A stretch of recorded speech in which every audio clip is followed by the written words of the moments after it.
Hi friends, welcome to the next installment or next episode of Meet Me at the 313 Grill and Kitchen. It is a beautiful Saturday afternoon here, and so we're going to do something a little bit more traditional tonight. But we're going to do any grilling, although the weather here where we are is nice and warm. Finally got some cooler air coming in. We're going to make just a simple meatloaf dish tonight. I'm going to tell you the menu how we're going to do this. We're going to do meatloaf. We are going to do squash, stewed squash. And we're also going to be doing a homemade macaroni and cheese for those of you who have pressure cookers or Instapot. It is a really simple recipe. And so kind of show you here what we've got so far. We went ahead and you're going to need for your meatloaf about 2 to 3 pounds of ground beef or ground chuck or ground round, depending on your preference. You're going to need maybe about 2 or 3 eggs to get together. You're going to need a little bit of bell peppers.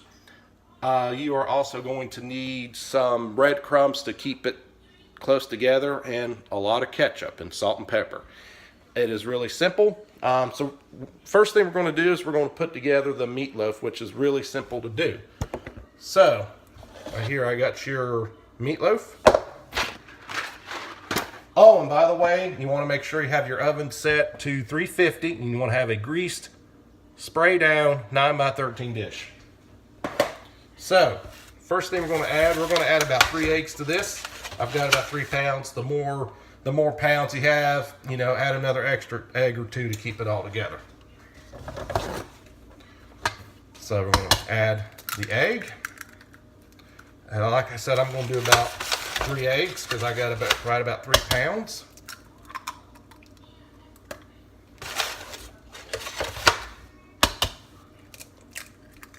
There's your eggs. Put that over here. Wash my hands so you won't catch any sicknesses from raw eggs. All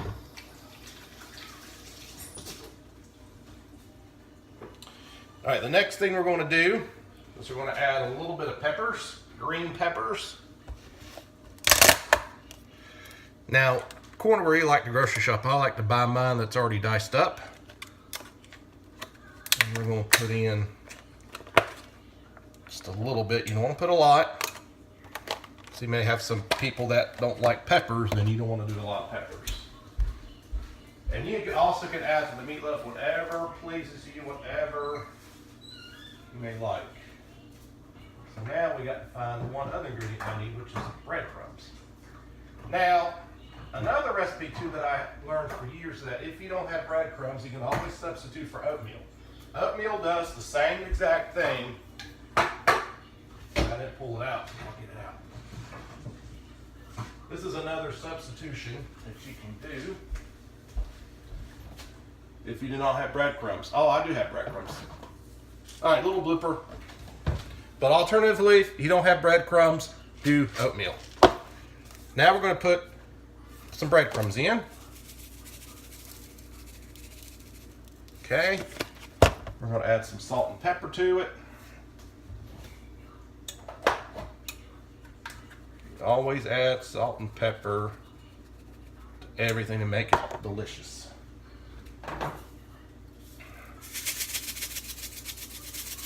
Okay. Now the next thing we're going to do, you don't want to leave this ingredient out, ketchup. Kind of start pouring it in there. Then what we'll do is we'll mix it.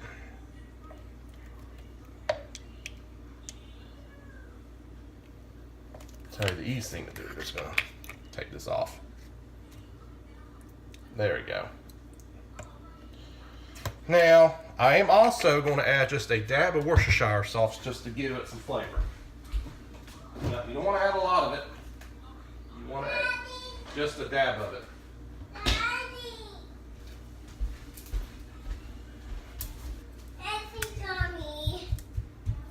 So, I got my Worcestershire sauce out.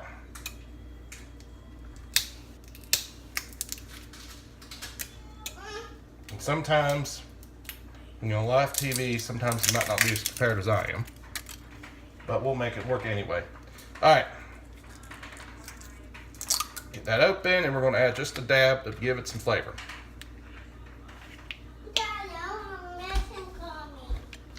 Alright. Now here's the fun part, is we're gonna mix it up. All right. So, we mix it up. Take a spoon, your hands. If your hands are washed like mine, you can get this thing nice. Now you may need to add some more ketchup, depending on the thickness of your mixture. I'm gonna add just a little bit more ketchup.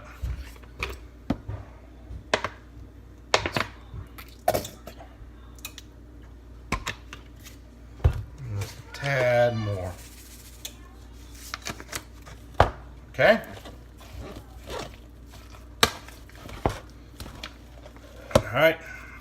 Now, at the last minute, what I do, while your hands are clean, we're going to combine it.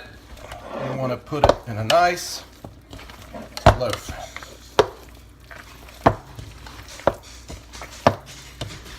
All right. So your mixture should look something like this. That's your meatloaf mixture. So now the last thing we're going to do, we're going to put it in your 13 by 9 greased dish. And then we're going to take a spoon and we're going to spread this out all over the dish. All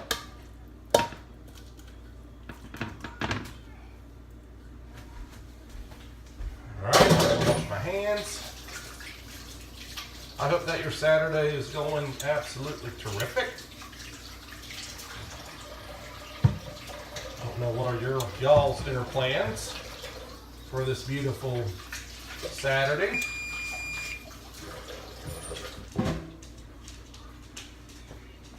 All right, I'm going to take my spoon.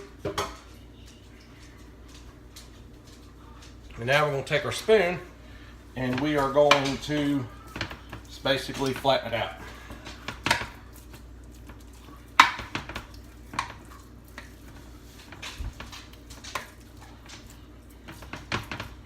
Then what I like to do is I like to add another layer of ketchup to the very top of it. And then that'll be your meatloaf dish. I'm just kind of going around like that. So this is your simple, easy together meatloaf dish. Now I'm sure that some of you also have other preferences of meatloaf that you like to do, but this is a simple one we like to do in our household. So now we're going to clear the oven. We're going to bake it for 1 hour. Depending on how many pounds, you might need to do a little bit more. So we're going to bake it for 1 hour. Next, we're going to move on to the squash. We are doing stewed squash, excuse me. Now, I don't know about where you live, but here in the South, we love stewed squash. You'll have to add many delicious ingredients to it, maybe a few things, depending on what you like. So, we've already got our fresh, local squash, all divided up, ready to go. So what you want to do, we're going to pour it in your, now you could cook this on the stove or your preference. You could also add onions to, to give it some flavor. You also want to add salt and pepper.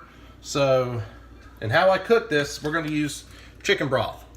We use reduced sodium chicken broth as our base.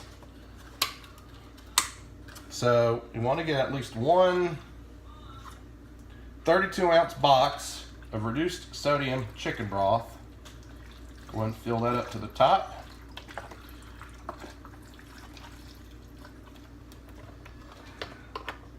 And then we always have an extra box just in case if this stuff evaporates while cooking.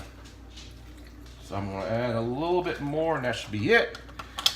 Now, we like to add a little bit of seasoning to give it some flavor. So we're going to add just a spoonful of bacon grease. A little jar of it here. We're going to take a little spoonful. We're just going to dribble over just like that. Give it some flavor. Kind of want to mix that in with it. And now we're going to add salt and pepper.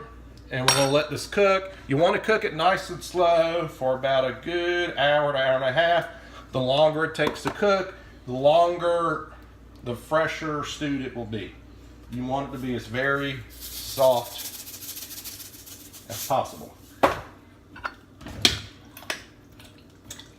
Get that all stirred up, ready to roll.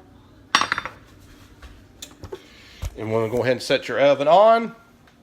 And there you go, we're gonna let it cook. Stewed squash ready to go. So in just a little bit, we're gonna make homemade mac and cheese in the Instapot. So if you have an Instapot, you wanna take some notes down because this is a really winning recipe my wife absolutely found and she loves it. So we're gonna give it a try tonight, see what you think. But we'll be right back in just a minute. All right, welcome back. So now we're ready to start the homemade mac and cheese. So I'm gonna show you what we're gonna do here. This is our pressure cooker. This is what is known as the popular, infamous Instapot. This has been a lifesaver for us, and you could do tons of things with this pressure cooker. And down the road, we'll implement it in some of our recipes, and you can have some quick, delicious, easy meals and fast in this Instapot. So if you don't have one, get an Instapot. So now we're going to go ahead and just start with the basics. We're going to add, to make homemade mac and cheese the snipe style, you're going to have, you want to do 16 ounces of Elba macaroni. You want to do ground mustard. Going to do a teaspoon of ground mustard, salt and pepper, and a stick of butter. But first thing what we want to do is we need to add 4 cups of water. You want to add 4 cups of water so when I stick to the pan. So we want to take 4 cups of water. Pour it into your bowl. Take that part out. You don't need that.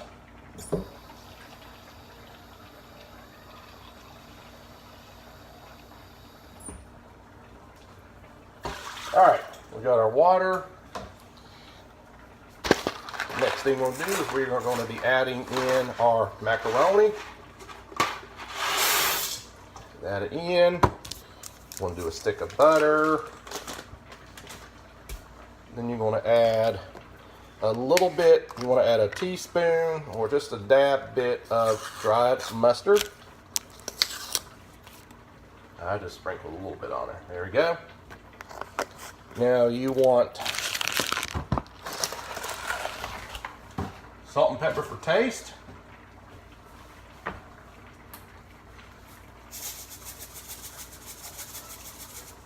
little bit of salt. And a little bit of pepper. All right, so now we get our Instapot ready.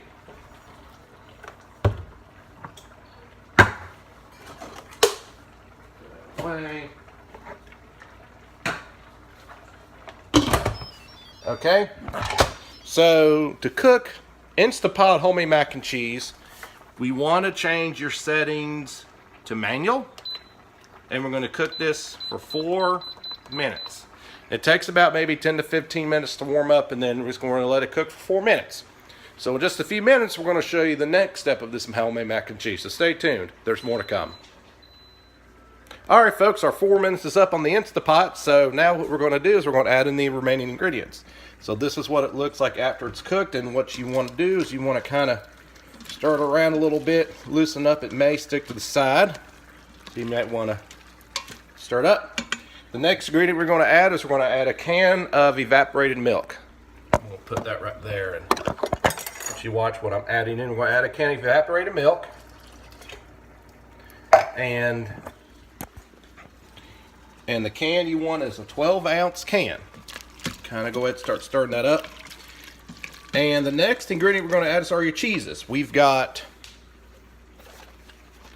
grated Parmesan cheese,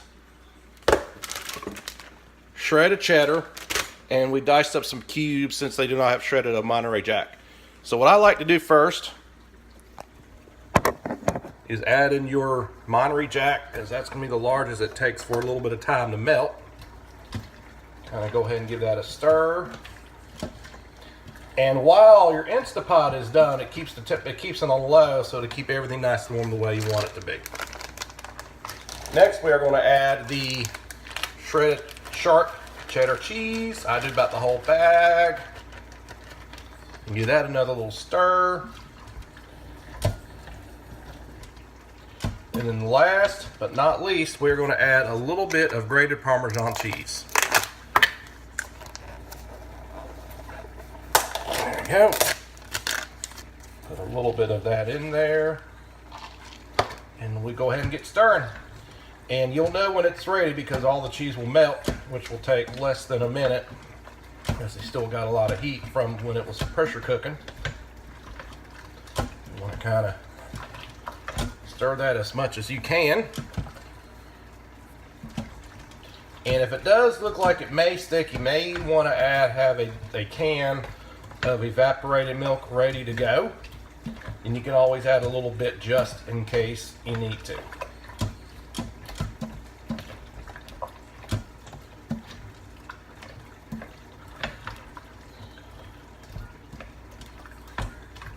All right, this is what your mac and cheese should look like. Now, if it notices, this is what it looks like. Doesn't that look delicious or not? Nice. Just like regular mac and cheese should be, ready to go. But while I got you on here, let's just make sure everything's going okay. Squash is looking good, and I think the meatloaf is up. Let's pull it out and take a look.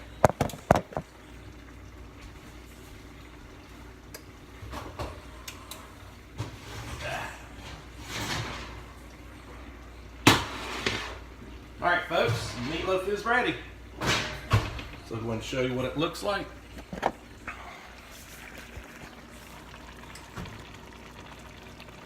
Doesn't that look delicious? All right, folks, we're going to have a test of this meatloaf in just a minute, so stay tuned. We'll be right back. All right, folks, if you can see here, here is our final dish of what it looks like. You got your meatloaf, you got your mac and cheese, and squash, and this option has a roll. So let's find out how the meatloaf tastes.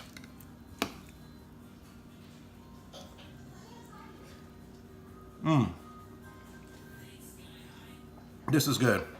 If you want me the recipe, if you want to shoot me the recipe, feel free to send me an email and I'll be happy to provide you the recipe for this delicious, simple meatloaf dinner. Again, this is a quick but a good weekend dish. Again, my name is Patrick and this is another installment of Meet Me at the 313 Grill and Kitchen. Thanks so much, folks. Enjoy your food.